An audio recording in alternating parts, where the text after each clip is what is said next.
I think everyone knows what player Dwight was. I heard a lot about it, when I moved here, mainly from my parents, because I moved here in 6th grade, so I didn't, I was younger, so I didn't grow up at that time where I knew all about the catch. Within a week of being here, I knew all about it.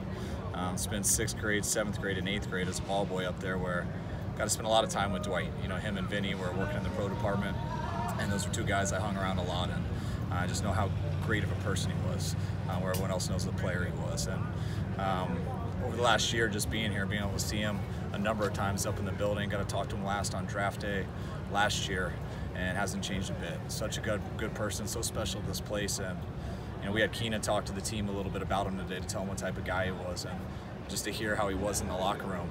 It wasn't a coincidence that that team was so tight. To hear the type of teammate he was, the type of friend he was to people like Keena and the rest of that team, that's what we're trying to build here. That's why they had a great culture then.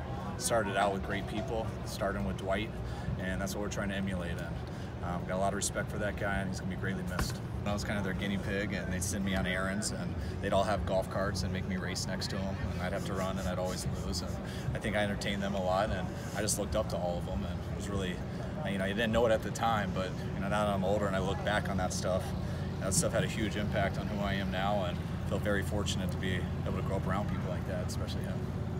Kyle, were you able to talk to him at all when he was here last season for the halftime ceremony? No, I didn't get to see him at the halftime ceremony just because of obvious things with game day. I saw him about a month before then, and he came up and spent some time with us a weekend before that draft, where John and I got to hang out with him in the draft room and just talk ball for about an hour. So got to see him a little bit, obviously not enough, but it was good when I did.